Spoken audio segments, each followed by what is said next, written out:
देखिए, हमने आपको हाईलाइट करके दिखाया कि कैसे हंसते दिखाई दे रहे हैं। इस पर बीजेपी प्रश्न पूछ रही, प्रश्न पूछना लाजमी भी है। सुनिए राकेश त्रिपाठी क्या कह रहे हैं। अब पछतावे होत का जब चिड़िया चुग गई खेत। अखिलेश यादव जी को मौका मिला था 2013 में प्रयागराज में कुंभ कराने का, उसको दिव्यता और भव्यता दे सकते थे, लेकिन तब तो अपने चचा आजम खां को मुस्लिम मजहबी तुष्टीकरण के लिए उन्होंने इंचार्ज बनाया था। उस कुंभ में कितनी प्रकार की दुर्व्यवस्थाएं थी, लेकिन आज जब दिव्यता के साथ भव्यता के साथ कुंभ संपन्न हुआ है तो अखिलेश यादव जी से अब तक उनकी आंखें खोली नहीं जा रही। कुंभ को लेकर के बदनाम करने की हर संभव प्रयास किया, उसके बावजूद कुंभ की आभा, कुंभ की चमक, कुंभ की दमक पूरी दुनिया को आकर्षित करती रही, लेकिन कुंभ को लेकर के अब भी सपने देख रहे हैं। इसलिए अखिलेश जी को कुंभ के सपने बार बार परेशान कर रहे हैं। तीसमार खां कह रहे हैं, अलग अलग बातें कर रहे हैं। महाकुंभ को लेकर मौतों की बात अगर कर रहे थे अखिलेश यादव, तो शायद बाकी सपाइयों को भी संजीदा रहना चाहिए था। कैसे बेशर्म हंस रहे थे। एक बार फिर आपको जरा तस्वीर दिखा रहे हैं। तस्वीर देखिए, अखिलेश यादव की प्रेस कॉन्फ्रेंस चल रही है और ये देखिए पीछे देखिए, आपको हाईलाइटेड तस्वीर भी हम आपको दिखाएंगे जरा, कि कैसे जो पीछे बैठे लोग हैं सभी ने समाजवादी पार्टी की टोपी लगाई हुई है, लेकिन देखिए मुस्कान कैसी चल रही है। ऐसा लग रहा है कि जैसे कोई मजाक चल रहा हो। 10,000 करोड़। कम से कम इतना संजीदा तो रहना चाहिए था कि उनके नेता कुछ बोल रहे हैं या मौतों की बात हो रही है। तो ये तस्वीरें असंवेदनशीलता बताती हैं समाजवादी पार्टी की, और कम से कम इसको लेकर यहां राजनीति करना अब भारी पड़ेगा अखिलेश को, क्योंकि सच्चाई जो है वो तस्वीरों के जरिए अब सामने आ चुकी है। चलिए आगे बढ़ रहे हैं। सबसे पहले जो खबर हम आपको प्रहार में बताने जा रहे थे, अब उसी पर लौट रहे हैं। सबसे पहले बात करेंगे कैसे होली के रंग में भी कुछ राजनेता तुष्टीकरण का रंग खोज लेते हैं। हुआ क्या है, अब इसी पर बात।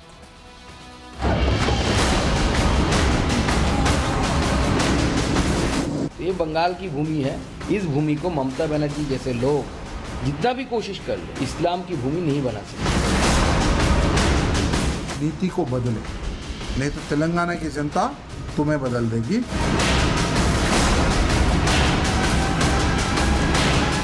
विभाजन का राजनीति कर रहा है, तुष्टीकरण का राजनीति कर रहा है। क्या हो रहा है बंगाल का हालत।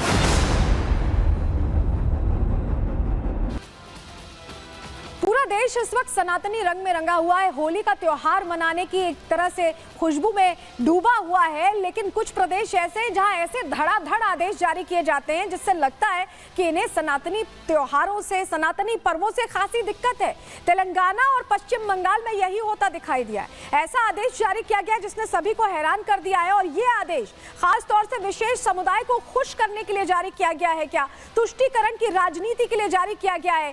क्या ये हिंदुओं के त्योहारों के खिलाफ है? ऐसे बहुत सारे सवाल इन आदेशों को जानने समझने के बाद खड़े होते हैं। हुआ क्या है, चलिए जरा आपको बताते हैं।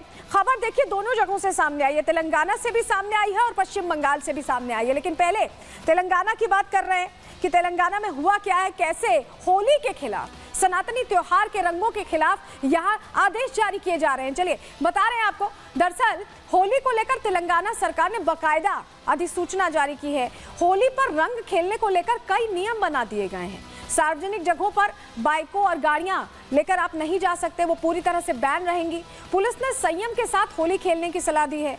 होली की टोली नहीं निकालने के भी निर्देश दे दिए गए हैं। ये आदेश जारी कर दिए गए हैं तेलंगाना में, और इसको लेकर अब सवाल ये खड़े हो रहे हैं कि क्या जानबूझकर ये किया जा रहा है? क्या खास तौर पर ये टारगेट है? कहाँ कहाँ ये निर्देश दिए गए हैं, कहाँ कहाँ ये तय कर दिया गया है कि आप बाइकों पर नहीं निकल पाएंगे, और भी बहुत सारे प्रतिबंध हैं वो लगाए गए हैं। चलिए जानकारी जल्दी से आपके सामने रख रहे हैं। तेलंगाना में देखिए हैदराबाद और साइबराबाद के लिए ये निर्देश जारी कर दिए गए हैं, और पूरी तरह से एक आदेश अधिसूचना के तौर पर ऐसा लग रहा है कि कोई बहुत बड़ा नियम बना लिया गया है, क्योंकि एक अधिसूचना जारी की गई है, सरकारी अधिसूचना, जो अपने आप में बहुत सारे प्रश्न खड़े कर रही है। लेकिन अब जब खबर सामने आ गई तो विपक्ष के तौर पर भारतीय जनता पार्टी ने भी सवाल पूछे कि आखिर होली का त्योहार, देखिए दो ही त्योहार हिंदुओं में बड़े होते हैं, होली और दीपावली उत्सव की तरह मनाया जाता है और जोड़ने वाला त्योहार है। होली रंगों का त्योहार है, उससे ऐसा परहेज क्यों, ऐसा आदेश इस पर क्यों जारी किया गया? क्या सवाल पूछे हैं भारतीय जनता पार्टी ने, ये भी जान लीजिए। पुलिस अधिसूचना पर उन्होंने सवाल खड़े किए। हिंदू त्योहारों पर प्रतिबंध लगाने की कोशिश क्यों की जा रही है, प्रश्न पूछा गया। रमजान पर ऐसी गाइडलाइन क्यों नहीं दी गई, क्योंकि रमजान का भी तो महीना चल रहा है। होली खेलना सिखाना चाहती है क्या कांग्रेस सरकार कि कैसे जो हमारी परंपरा है उससे इतर हम सब कुछ परहेज करें, सब कुछ रुक जाए? ऐसा क्यों करना चाह रही है कांग्रेस सरकार? कांग्रेस हिंदू विरोधी और एक समाज की क्या गुलाम हो गई, ये भी प्रश्न पूछा गया है।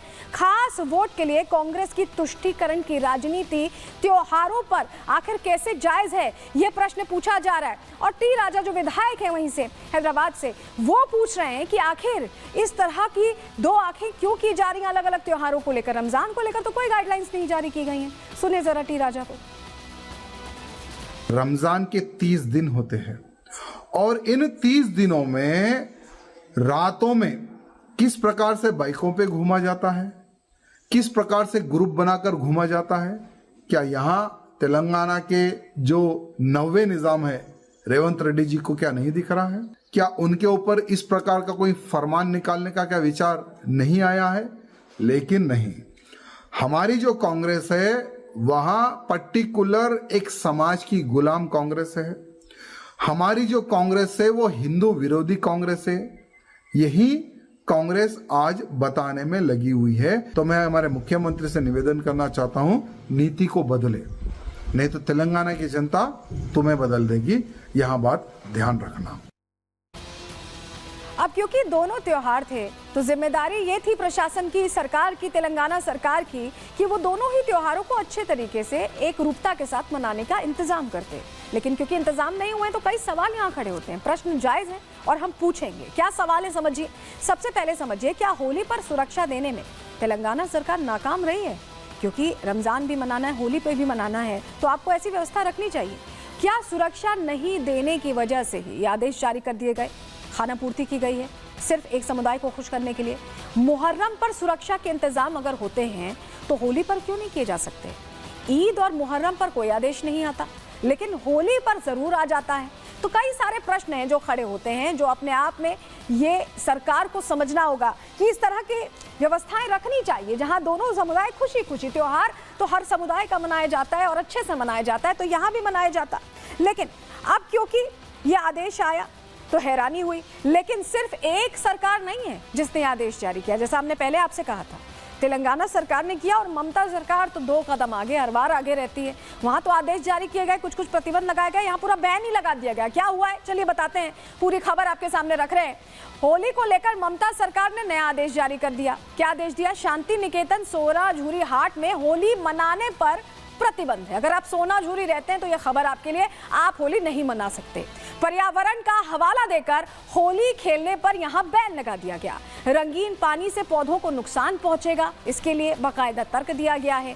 नियमों का पालन नहीं करने पर कार्रवाई की भी चेतावनी दी गई है। लेकिन अगर आप सोच रहे हैं कि आप होली मनाएंगे तो यहाँ ममता सरकार तो पैनी निगाहें किए बैठी, तुरंत कार्रवाई करने को तैयार है। ममता सरकार ने पुलिस और प्रशासन का इसमें सहयोग भी मांगा है और निर्देश भी दे दिए हैं कि होली नहीं मनने देनी है सोनाझुरी में, ये क्लियरली बता दिया है।